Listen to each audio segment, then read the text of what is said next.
Hello my dear students, you are most welcome on WS academy. This is me Kusum ma'am. और आज का जो lecture है important facts का लेक्चर नंबर 5, ये करंट इवेंट्स बेस्ड मैंने लाया है। कल भी हमने कुछ इंपॉर्टेंट फैक्ट्स पढ़े डिफरेंट कंपोनेंट्स से, सो दैट कि इंटरेस्टिंग बने। Thank you so much for all the feedback, for all your love and response. चलिए स्टार्ट करते हैं आज का जो ये लेक्चर है। सबसे पहले जो रिसेंटली न्यूज़ में था पिछले महीने, वो था about global travel and tourism development index. बहुत सारे बच्चों ने इस इंडेक्स के बारे में सुना होगा। जिसने नहीं सुना है वो बेसिक से इसको याद रखें कि global travel and tourism development एक इंडेक्स होता है जिसके बेसिस पे कुछ चीज़ें मेजर की जाती हैं। Global travel and tourism development index जो है, ये देता कौन है? ये इसको रिलीज़ करता है world economic forum. World economic forum एक ऑर्गेनाइजेशन है, यही इसको क्या करता है, रिलीज़ करता है। तो क्वेश्चन यूजुअली आता है, global travel and tourism development index कौन रिलीज़ करता है, कौन बनाता है? World economic forum. ठीक है, WFE भी हम इसको बोलते हैं, वर्ल्ड इकोनॉमिक फोरम। ठीक है, अभी इंडेक्स करता क्या है? इंडेक्स करता है एसेसेस 117 इकोनॉमीज बाइनरली, आइडेंटिफाइंग की factors in enabling the sustainable and resilient growth of travel and tourism economies. देखो, ये इंडेक्स जो है ये किस बेसिस पे बनाया जाता है? इस इंडेक्स में 117 इकोनॉमीज़ को जो है देखा जाता है, परखा जाता है, उनको एनालाइज किया जाता है और देखा जाता है कि अगर जो ग्लोबली ट्रैवलिंग के लिए जो पर्सन्स जाते हैं, जो ट्रैवल करते हैं, जो टूरिज़्म के लिए जाते हैं, जो टूरिस्ट प्लेसेस पे जाते हैं, किस कंट्री में, किस इकोनॉमी में कितना सस्टेनेबल और रेजिलेंट जो है ग्रोथ होती है हर जो है विद टाइम, और इंफ्रास्ट्रक्चर कैसा है, बाकी फैसिलिटीज़ कैसी है, और लोग प्रेफर कहाँ करते हैं जाना। तो बहुत सारी चीज़ें देखी जाती है इसमें। 117 जो इकोनॉमीज़ है डिफरेंट ग्लोबली, उनको जो है एनालाइज किया जाता है, उनको एसेस किया जाता है। उसके बाद ही इस इंडेक्स को रिलीज़ किया जाता है, और रिलीज़ करने वाली जो ऑर्गेनाइजेशन है वर्ल्ड इकोनॉमिक फोरम है। तो ये देती है global travel and tourism development index. यहाँ तक याद रहा आपको? बहुत बेसिक है। उसके बाद जो है इंडिया की क्या रैंक आई है रिसेंटली? इंडिया जो है ranked at 54th position. 54th position India को मिली है आउट ऑफ 170। जैसे मैंने बोला कि 170 जो कंट्रीज़ हैं उनको एक्सेस किया जाता है, उनको देखा जाता है कि ट्रैवल एंड टूरिज्म के रिलेटेड कैसी सहूलियतें, कैसा उनका ग्रोथ हो रहा है, क्या अवेलेबल है वहाँ पे। तो इंडिया की जो रैंक है दैट इज़ 54th। और नंबर 1 पे कौन सा इंडेक्स इसमें आया है? नंबर 1 इंडेक्स किस कंट्री को मिला है? वो मिला है जापान को। ठीक है, हमेशा जब इंडेक्स आप याद रखोगे, एक तो इंडिया की रैंक आप याद रखोगे, और टॉप किस कंट्री ने किया वो याद रखोगे, और वर्स्ट कौन सा निकला है ज़्यादा से ज़्यादा। और इससे भी ज़्यादा अगर देखना होगा तो नेबरिंग कंट्री। लेकिन ज़्यादा से ज़्यादा क्या याद रखना हो? दो चीज़ें, टॉप किसने, रैंक 1 किस कंट्री को आई है, और इंडिया की क्या रैंकिंग है। तो global travel and tourism index में वर्ल्ड इकोनॉमिक फोरम ने जो दिया है उसमें इंडिया की रैंक 54th आई है आउट ऑफ 170 इकोनॉमीज। इसके बाद एक और फैक्ट करंट अफेयर से ही, इंटरनेशनल बुकर प्राइज, ठीक है, इस बार किसको मिला? 2022 में इंटरनेशनल बुकर प्राइज किसको मिला? ठीक है, याद रखना ये इंटरनेशनल बुकर प्राइज है। ठीक है, एक हिंदी ऑथर है, रिनाउंड हिंदी ऑथर गीतांजलि श्री। ठीक है, यहाँ पे नाम लिखे इसका, गीतांजलि श्री। वो पहली इंडियन बनी to win this award for 2022 for her book. उसकी जो बुक है उसका नाम क्या था? Tomb of sand. टॉम्ब इसको बोलते हैं ना, प्रोनाउंस करते हैं टॉम्ब ऑफ सैंड। रेत समहिदी, रेत बोलते हैं ना सैंड को, ठीक है, समहिदी बोलते हैं किसी का जहाँ पे मकबरा होता है, रेत समहिदी, टॉम्ब ऑफ सैंड। जिस किताब का नाम है, किसने ऑथर किया इस किताब को? गीतांजलि श्री ने। उसको ये अवार्ड मिला है। उसकी जो किताब है, her book is also the first Indian language book to be recognised by the award. पहली हिंदुस्तानी लैंग्वेज की कोई किताब है जिसको इस अवार्ड ने रिकॉग्नाइज किया है। ठीक, कौन सा प्राइज़ इसको मिला है? International Booker prize. अब इस प्राइज़ के बारे में देखेंगे। 2005 से इस प्राइज़ जो ये देते हैं, कॉन्स्टिट्यूट किया गया इसको to complement the main Booker prize. Main Booker prize के लिए का नाम सुना आपने होगा, उसके ही बराबर एक इंटरनेशनल बुकर प्राइज़ अवार्ड लाया गया 2005 से। जो मेन बुकर प्राइज़ है ना, वो सिर्फ इंग्लिश नॉवेल्स के लिए है। बहुत सारी इंडियंस ने मेन बुकर प्राइज़ को खिताब जीता है, लेकिन जो इंटरनेशनल बुकर प्राइज़ है ये 2005 से स्टार्ट किया गया, ठीक है, उसी को कम्प्लीमेंट करने के लिए।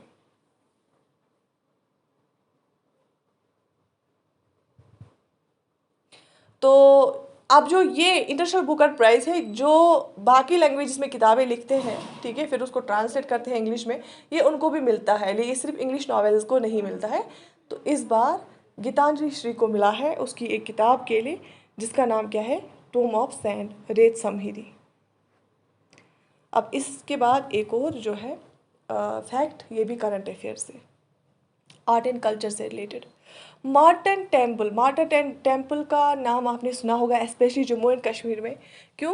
क्योंकि रिसेंटली ये न्यूज़ में था, after almost 3 decades the auspicious Navagraha Ashtamangalam puja was held at the ancient Martand sun temple in Mattan in Jammu and Kashmir. आपको सबको पता है कि जम्मू एंड कश्मीर की जो साउथ कश्मीर है, साउथ कश्मीर के एरिया, एक एरिया है मार्टन, मटन, उस वहाँ पे ये जो है मार्टन टेम्पल है, सन टेम्पल है, वहाँ पे तकरीबन 30 साल के बाद, 3 decades के बाद नवग्रह अष्टमंगलम पूजा जो है उसको इस बार अंजाम दिया गया। एंड मार्टन टेम्पल जो है, ये आपको पता होना चाहिए किसने बनाया, किंग ललित ने बनाया है। और किंग ललित था, ये करकोटा डायनास्टी था, कश्मीर की जो करकोटा डायनास्टी थी उसका था, उसी डायनास्टी से बिलोंग करता था, जो कि 724 to 761 सी में ये इनका दौर था, और इन ऑनर ऑफ सन और Morton in the 8th century, ठीक है। तो 8th century में ये किंग ललित्य ने बनाया है, जो कि करकुटा डायनास्टी का था। ये सन के लिए बना है, क्योंकि आपको पता है जो हिंदुइज्म में वहाँ पे सन का एक महत्वपूर्ण जगह है, उसको माना जाता है, पूजा जाता है स्पेशल ओकेजन्स पे, ठीक है। जो ये मार्टन टेम्पल है, ये मार्टन सन टेम्पल भी इसको हम बोलते हैं, कि साउथ कश्मीर में है, और इसमें 3 decades के बाद ये जो है पूजा की गई इस बार। It is one among the oldest sun temples such as Konark, Almora, Mohrand, Borset Sun Temple। जो बाकी हिंदुस्तान में जो सन टेम्पल्स हैं ना, उन्हीं में से ये, उन्हीं की तरह 8th century का पुराना एक टेम्पल यहाँ पे भी है जम्मू एंड कश्मीर में। इसको एज एन एग्जाम्पल जो है के तौर पे कंसिडर किया जाता है।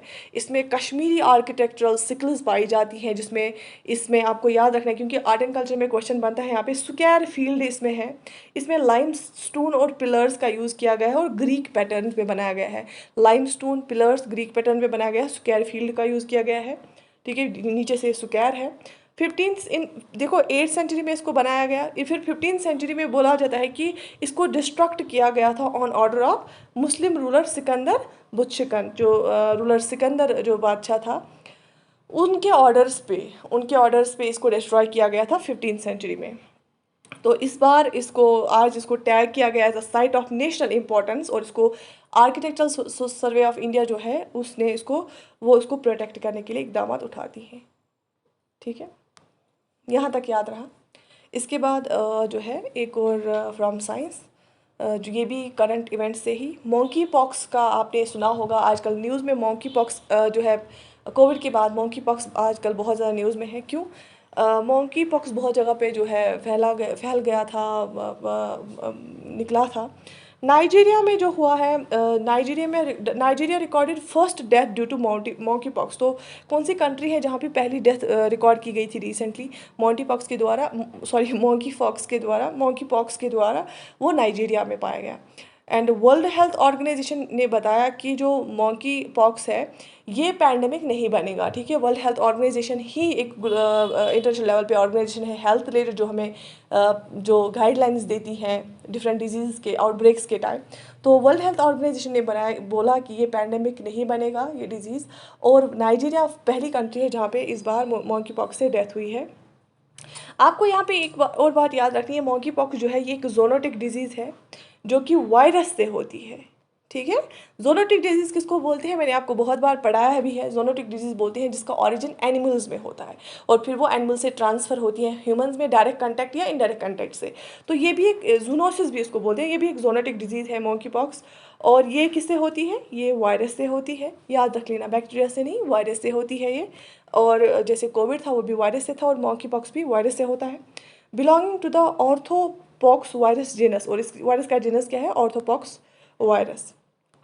Orthopox genus also includes variola virus causes smallpox, जिस जीनस का smallpox वाला वायरस जिस वायरस से smallpox होता था ना, उसी जीनस का ये भी है, या जिससे smallpox फिर smallpox का वैक्सीन भी बनाया गया, या cowpox वाले जो था ये सेम जीनस के हैं, ठीक है, एक कैटेगरी होती है उनसे, उन्हीं का ये भी है, ये वाला वायरस भी मॉन्की पॉक्स वाला।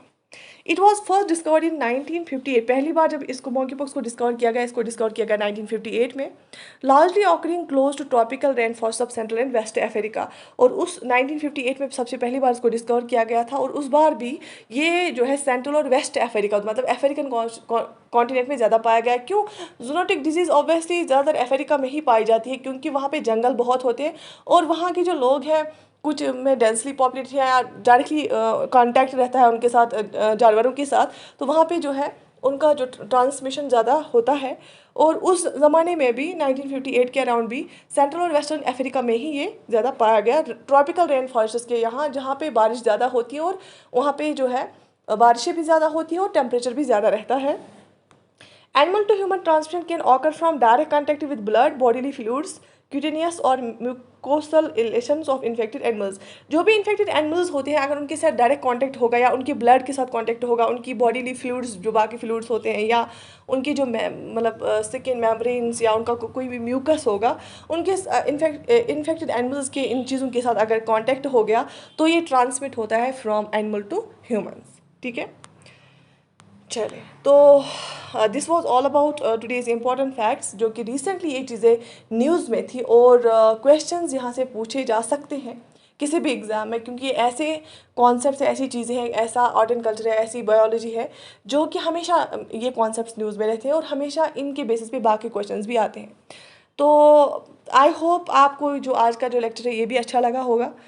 तो आप मुझे कमेंट सेक्शन में लिख लीजिए how much you like it, and please share it with your friends, so that कि मैक्सिमम जो है एस्पिरेंट्स उनको फ़ायदा मिले। अगर किसी को भी हमारे बैच में जुड़ना है वो जुड़ सकते हैं। हमारे बैच में रजिस्ट्रेशन ओपन है, स्पेशली VLW, उसमें हमारा पूरा focus English, grammar, computer, reasoning, maths और जो बाकी एरियाज हैं उन पे है।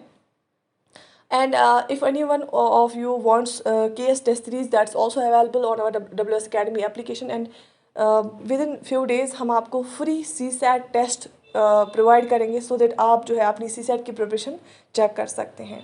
So I wish you all the best. Take very good care of yourself. अल्लाह हाफिज़।